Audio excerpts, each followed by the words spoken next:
ഉളുപ്പില്ലല്ലോ അവർക്ക്. ഉളുപ്പുണ്ടെങ്കിൽ അവരൊരു മനുഷ്യന്റെ അടുത്ത് പോയിട്ട് വോട്ട് ചോദിക്കില്ല അല്ല. ടി.എൻ. പ്രതാപൻ ഇവിടുന്ന് മാറിപ്പോയത് എന്താ? വോട്ട് ചോദിച്ചു വന്നാൽ പെണ്ണുങ്ങൾ അടിക്കുമെന്ന് നേരത്തെ ഇവിടെ പ്രഖ്യാപിച്ചു കഴിഞ്ഞതാണ്. എല്ലാ പെണ്ണുങ്ങളും പറഞ്ഞു വോട്ട് ചോദിച്ചു വന്നാൽ അടി കിട്ടുമെന്ന്. അവിടെ പ്രതാപൻ മാറി. കഴിഞ്ഞ ഒരു 5 വർഷത്തെ അരയ സമുദായത്തിൽ നിന്ന് ഇവിടെ ജയിച്ചു പോന്ന MP ആയിട്ടുള്ള ടി.എൻ. പ്രതാപന്റെ പ്രവർത്തനങ്ങൾ എങ്ങനെയാണ്? ഞങ്ങള് പൊടി പോലും കണ്ടിട്ടില്ലേ പുള്ളിക്കാരനെ? പൊടി പോലും കാണണ്ടേ? അന്ന് വോട്ട് ചോദിച്ചു ഇവിടുന്ന് ജയിച്ചു പോയി. അതല്ലെങ്കിൽ ഫസ്റ്റത്തെ ആളുടെ ഒരു കന്നി ജയമെന്ന് പറയണത് തന്നെ നമ്മളുടെ ധീവര സമുദായത്തിന്റെ വോട്ട് വാങ്ങിച്ചിട്ട്, ആ ഒരു ധീവര സമുദായത്തിന്റെ ഒരാൾ എന്ന നിലക്കാണ് ആളിവിടെ ജയിച്ച് MLA ഒക്കെ ആയി പോയിട്ടുള്ളത്. പക്ഷെ ആളിതുവരെ നമ്മൾ തിരിഞ്ഞു നോക്കിയിട്ടില്ല. രണ്ടാമൃഗത്തിന്റെ തൊലിക്കട്ടിയുള്ള ആൾക്കാരാ സഹാക്കന്മാർ. അദ്ദേഹം ഭരണഘടനയെ തള്ളി പറഞ്ഞൊരു വ്യക്തിയാണ്. അപ്പൊ അദ്ദേഹം രാജ്യദ്രോഹി തന്നെ ഞാൻ പറയുള്ളൂ. അദ്ദേഹത്തിന്റെ ഭരണഘടനയിലല്ല വിശ്വാസം, ശരീരത്തിലാണ് വിശ്വാസം എന്ന് പറഞ്ഞ ഒരു രാജ്യദ്രോഹിയാണ് പ്രതാപൻ. അയാളെ പറ്റി പറയുമ്പോൾ ചിലപ്പോൾ രക്തം തിളച്ചെന്ന് വരും. കാരണം നമുക്ക് എല്ലാവർക്കും നമ്മുടെ ദേശമാണ് വലുത് അല്ലെ. ദേശം എങ്ങനെയാണ്? ദേശമുണ്ടെങ്കിലേ ദേശവാസികൾ ഉണ്ടാവും. നമസ്കാരം. കേരളത്തിലെ ഏറ്റവും വലിയ ശ്രദ്ധേയമായിട്ടുള്ള ഒരു പാർലമെന്റ് മണ്ഡലമായിട്ട് തൃശ്ശൂർ മാറിയിരിക്കുകയാണ്. അതിന്റെ പ്രധാനപ്പെട്ട കാരണം സുരേഷ് ഗോപിയുടെ സ്ഥാനാർത്ഥിയായി തന്നെയാണ്. BJP എന്ന് പറയുന്ന രാഷ്ട്രീയ പ്രസ്ഥാനത്തിന് കേരളത്തിൽ ഏറ്റവും മികച്ച ഒരു സ്ഥാനാർത്ഥിയായിട്ട് അദ്ദേഹത്തെ ലഭിച്ചിരിക്കുകയാണ്. 3ാം വട്ടമാണ് അദ്ദേഹം തൃശ്ശൂരിൽ മത്സരിക്കുന്നത്. പക്ഷേ കഴിഞ്ഞ 5 വർഷത്തെ ടി.എൻ. പ്രതാപൻ എന്ന് പറയുന്ന തൃശ്ശൂരിലെ MP-യുടെ പ്രവർത്തനങ്ങൾ അത് എത്രത്തോളം വലിയ രീതിയിൽ ഇവിടുത്തെ ജനങ്ങളെ സ്വാധീനിച്ചിട്ടുണ്ട്, അല്ലെങ്കിൽ പൂർണ്ണമായിട്ടും അദ്ദേഹത്തിന്റെ പ്രവർത്തനങ്ങൾ പരാജയമായിരുന്നോ എന്നുള്ളതിനെ സംബന്ധിച്ചുള്ള വിഷയങ്ങൾ നമുക്ക് ഈ തീരദേശ മേഖലയിലെ അമ്മമാരോട് തന്നെ ചോദിക്കാം. തൃശ്ശൂർ പാർലമെന്റ് മണ്ഡലത്തിൽ 1 ലക്ഷത്തിന് മുകളിൽ അരയ സമുദായത്തിന്, മത്സ്യത്തൊഴിലാളി കുടുംബങ്ങൾക്ക് വോട്ടുള്ള ഒരു മണ്ഡലം കൂടിയാണ്. അപ്പൊ ഇവിടെ ഒരുപാട് പ്രതിസന്ധികൾ ഈ അരയ സമുദായത്തിലെ കുടുംബാംഗങ്ങൾ ഇവിടെ അനുഭവിച്ചുകൊണ്ടിരിക്കുകയാണ്. അപ്പൊ അതിന്റെ പ്രധാനപ്പെട്ട കാര്യങ്ങൾ ഇവരോട് തന്നെ ചോദിച്ചു മനസ്സിലാക്കാം. അമ്മ നമസ്കാരം. നമസ്തേ.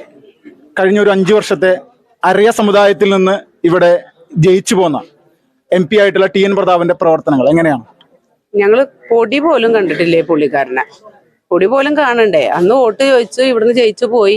അതല്ലെങ്കിൽ ഫസ്റ്റത്തെ ആളുടെ ഒരു കന്നി ജയമെന്ന് പറയണത് തന്നെ നമ്മളുടെ ധീവര സമുദായത്തിന്റെ വോട്ട് വാങ്ങിച്ചിട്ട്, ആ ഒരു ധീവര സമുദായത്തിന്റെ ഒരാൾ എന്ന നിലക്കാണ് ആളിവിടെ ജയിച്ച് MLA ഒക്കെ ആയി പോയിട്ടുള്ളത്. പക്ഷെ ആളിതുവരെ നമ്മൾ തിരിഞ്ഞു നോക്കിയിട്ടില്ല.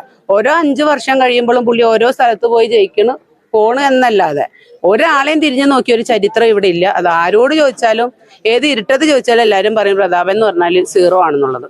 ബിഗ് 0 ആണ് ആള്. ഇപ്പോൾ ഒരു ചേറ്റുവ കടപ്പുറത്ത് അല്ലെങ്കിൽ ചേറ്റുവ അഴിമുഖത്ത് ഒരു വലിയൊരു പ്രതിസന്ധി ഇവിടുത്തെ അരയ സമുദായവുമായി ബന്ധപ്പെട്ടുകൊണ്ട് നടക്കുന്നില്ലേ? അവിടെ കടലിലേക്ക് ബോട്ട് അല്ലെങ്കിൽ വള്ളങ്ങൾ ഇറങ്ങുന്ന സമയത്ത് ഇടിച്ചു തകരുന്ന മണൽത്തിട്ട വലിയ രീതിയിൽ ഉയർന്നിട്ട് പലവട്ടം നിങ്ങളത് രാഷ്ട്രീയക്കാരുടെ മുന്നിൽ അവതരിപ്പിച്ച ഒരു പ്രതിസന്ധിയായിരുന്നു. എന്താണ് അതിനൊരു പരിഹാരം കാണാൻ സാധിക്കാത്തത്? അത് ആ മണ്ണ് നീക്കിയാലേ ഞങ്ങളുടെ ഉപജീവനമാണത്. ഞങ്ങളുടെ ജീവിതം എന്ന് പറയണത് കടലിൽ പോയിട്ടാണ്. ഞങ്ങളുടെ ഭർത്താവായാലും ഞങ്ങളുടെ മക്കളായാലും കടലിൽ പോയിട്ട് കിട്ടുന്ന 5 രൂപ കൊണ്ടാണ് ഞങ്ങളുടെ ജീവിതം. പണിക്ക് പോയി വരുമ്പോൾ ഈ കോടികൾ മുടക്കിയ വള്ളവും വലയും പൊളിഞ്ഞു പോകേണ്ട അവസ്ഥയാണ്. ഈ മണൽത്തിട്ടമേൽ ഒരു ഭാഗം കൊണ്ടു കഴിയുമ്പോൾ വള്ളം പൊളിയും. വള്ളം പൊളിഞ്ഞ് എഞ്ചിനും സാധനങ്ങളെല്ലാം നഷ്ടപ്പെടും.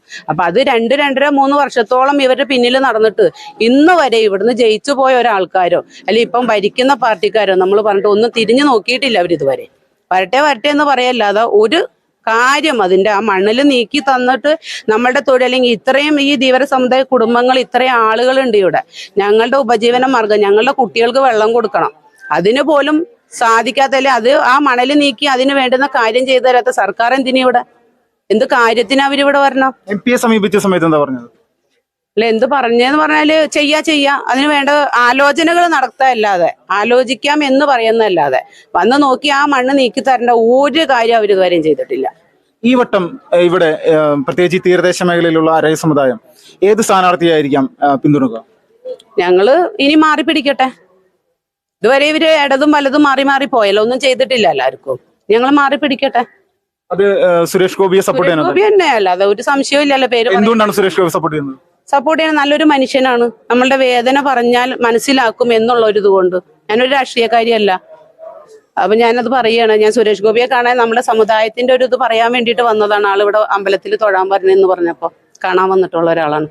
ഇവിടുത്തെ ന്യൂനപക്ഷങ്ങൾ സുരേഷ് ഗോപിയെ അനുകൂലിക്കുമെന്ന് തോന്നുന്നുണ്ടോ? BJP-യുടെ സ്ഥാനാർത്ഥി അതിന്റെ പേരിൽ അനുകൂലിക്കും. എല്ലാവർക്കും മനസ്സിലായിട്ടുണ്ട്. ഇപ്പൊ എല്ലാവർക്കും നന്നായിട്ട് മനസ്സിലായിട്ടുണ്ട്. ഇടതും വലതും മാറി ഭരിച്ചിട്ട് നമ്മൾക്ക് പാവങ്ങൾക്ക് ഒന്നുമില്ല. അവരുടെ കുടുംബം വെളുപ്പിക്കല്ലാതെ പാവങ്ങൾക്ക് ഒരു കാര്യമില്ല. നമ്മൾ ഇന്നും പട്ടിണിയാണ്. ഈ കരുവന്നൂർ പോലുള്ള വിഷയങ്ങൾ അറിഞ്ഞിരിക്കുമല്ലോ. അതിന്റെ പ്രധാനപ്പെട്ട പുറകിൽ പ്രവർത്തിച്ചിരിക്കുന്ന ആളുകൾ ഇടതുപക്ഷത്തിന്റെ ആളുകളാണെന്നുള്ള ഒരു ധാരണ കൃത്യമായിട്ടുണ്ട്. അവരല്ലേ ഇപ്പൊ വീണ വിജയനൊക്കെ എന്ത് ചെയ്യണത്? ഉള്ളതൊക്കെ ഒതുക്കി ഒതുക്കി കൊടുക്കല്ലേ. അച്ഛൻ മോളോട് പറയും, ഭാര്യയ്ക്കോ ഞാനിവിടെ ഉണ്ട് മോളിലെന്ന് പറയും, ഒരു അന്വേഷണം വരൂല എന്ന് പറയും. അപ്പൊ ഭാര്യ അവരൊക്കെ നന്നാവാണ്. നമ്മളെ പോലെ പാവങ്ങൾ എന്ത് 5 രൂപയുടെ മത്തി കിട്ടിയിട്ട് വേണം നമ്മളുടെ ജീവിതം നടക്കാൻ. കിട്ടണ്ടേ? പണിക്ക് പോകാൻ പറ്റണ്ടേ? പോയാൽ മീൻ വേണ്ടേ കടലില്? ഒന്നുമില്ല. അപ്പൊ നമ്മുടെ സമുദായം താഴോട്ട് പോകുകയല്ലാതെ നമ്മളെ പൊക്കിക്കൊണ്ടുവരാൻ ആരും ഇല്ല ഇവിടെ. അപ്പൊ ഇനി സുരേഷ് ഗോപി വരട്ടെ, ഞങ്ങളൊക്കെ രക്ഷിക്കട്ടെ. ഈ തട്ടിപ്പിനിരയായിട്ടുള്ള ബാങ്കിലെ സഹകാരികളുണ്ടല്ലോ, അവരുടെ മുന്നിൽ ആ പാവപ്പെട്ട ആളുകളുടെ മുന്നിൽ പോയിട്ട് വോട്ട് ചോദിക്കാനുള്ള അധികാരം അല്ലെങ്കിൽ അങ്ങനെ ഒരു അവകാശം നിലവിലെ ഇടതുപക്ഷത്തിന്റെ സ്ഥാനാർത്ഥിയായിട്ടുള്ള VS സുനിൽകുമാറിനുണ്ട് എന്ന് തോന്നുന്നു. ഉളുപ്പില്ലല്ലോ അവർക്ക്. ഉളുപ്പുണ്ടെങ്കിൽ അവരൊരു മനുഷ്യന്റെ അടുത്ത് പോയിട്ട് വോട്ട് ചോദിക്കില്ല. അല്ല TN പ്രതാപൻ ഇവിടുന്ന് മാറിപ്പോയത് എന്തേ? വോട്ട് ചോദിച്ചു വന്നാൽ പെണ്ണുങ്ങൾ അടിക്കുമെന്ന് നേരത്തെ ഇവിടെ പ്രഖ്യാപിച്ചു കഴിഞ്ഞതാണ്. എല്ലാ പെണ്ണുങ്ങളും പറഞ്ഞു വോട്ട് ചോദിച്ചു വന്നാൽ അടി കിട്ടുമെന്ന്. അവിടെ പ്രതാപൻ മാറി, മുരളീധരനെ കൊണ്ടുവന്നിട്ടു. അയാളൊന്നും അറിയില്ല, പാവം വെറുതെ വന്ന് നിൽക്കുകയാണ് ഇവിടെ. അപ്പൊ ഇടതുപക്ഷക്കാർക്ക് ഉളുപ്പില്ലാത്തതുകൊണ്ട് വോട്ടും ചോദിക്കും. അവരെല്ലാ വീട്ടിൽ കയറി ചില അടി കിട്ടിയാൽ അവർ തൂത്തുവാരി കളയും. എന്നിട്ട് അവരെന്ത് ചെയ്യും? പുറത്ത് വല്ല മീറ്റിംഗ് ആരെങ്കിലും 10 പെണ്ണുങ്ങൾ കൂടുന്നുണ്ടെങ്കിൽ അവരെ ഭീഷണിപ്പെടുത്തും. ഇവിടെ രാഷ്ട്രീയം പറയരുത്, വോട്ട് ചോദിക്കാൻ പാടില്ല എന്ന് പറഞ്ഞ് കാവലാളായിട്ട് നിൽക്കുമ്പോൾ എന്താണ് സംസാരിക്കുന്നത് എന്ന് കേൾക്കാൻ. എനിക്ക് അടുത്തിടെ ഒരു അനുഭവം ഉണ്ടായിട്ടുണ്ട്. അമൃത കുടുംബത്തിന്റെ ഒരു മീറ്റിംഗ് വിളിച്ചു. അതായത് വള്ളിക്കാവിലെ അമ്മ പെണ്ണുങ്ങളുടെ ഓരോ സംഘം കൂടിയിട്ട്, മാതാമൃതാനന്ദമയി ദേവി. അപ്പൊ അമ്മയുടെ ഒരു പ്രവർത്തന മൂലധനം എന്ന് പറഞ്ഞിട്ട് അമ്മ ഒരു 1500 രൂപ ഓരോ പെണ്ണുങ്ങൾക്കും കൊടുക്കാറുണ്ട്. അതൊരു സംഘത്തിൽ 10, 20, 10 കൂടുതൽ 20 താഴെയായിട്ടുള്ള പെണ്ണുങ്ങളാണ് ഉള്ളത്. അപ്പൊ അവരുടെ ഒരു യൂണിറ്റ് വിളിച്ചു കൂട്ടി. അമ്മയുടെ പ്രവർത്തന ഫണ്ട് ഇപ്പൊ വന്നിട്ടുണ്ട്, April 1 പൈസ കയറിയിട്ടുണ്ടായി. അത് കിട്ടാത്തവരുണ്ടാവും, കിട്ടിയവരുണ്ടാവും. അപ്പൊ അതിന്റെ എല്ലാവരും ഏകോപിച്ചിട്ടുള്ള ഒരു മീറ്റിംഗ് ആയിരുന്നു ഇവിടെ നടന്നത്.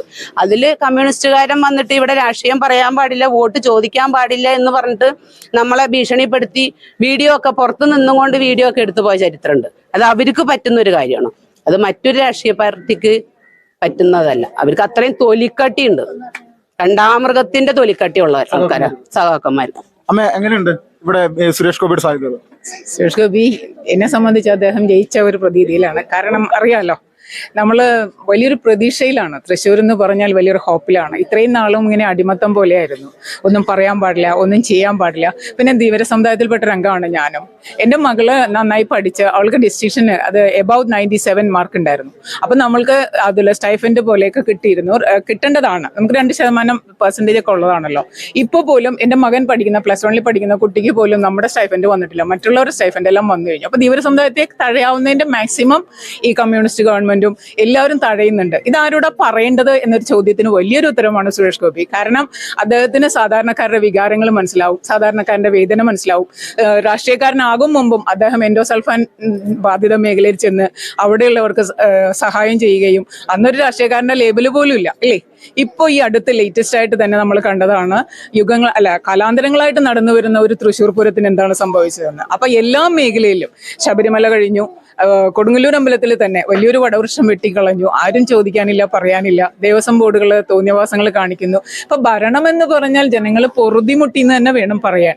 ഒരു MP എന്ന നിലയിൽ അദ്ദേഹം വരും, ഇവിടെ ഒരു കാലം ഉണ്ടാവും എന്നുള്ള വലിയൊരു പ്രതീക്ഷയിലാണ് ഞങ്ങൾ എല്ലാവരും തന്നെ കഴിയുന്നത്. തീരദേശവാസികളാണെങ്കിൽ ഇപ്പൊ പറഞ്ഞു കഴിഞ്ഞു, ഇവിടുത്തെ നിലവിലെ MP ഉണ്ടല്ലോ TN പ്രതാപൻ, അദ്ദേഹം അരയ സമുദായത്തിൽ നിന്നുള്ള ഒരാളാണ്.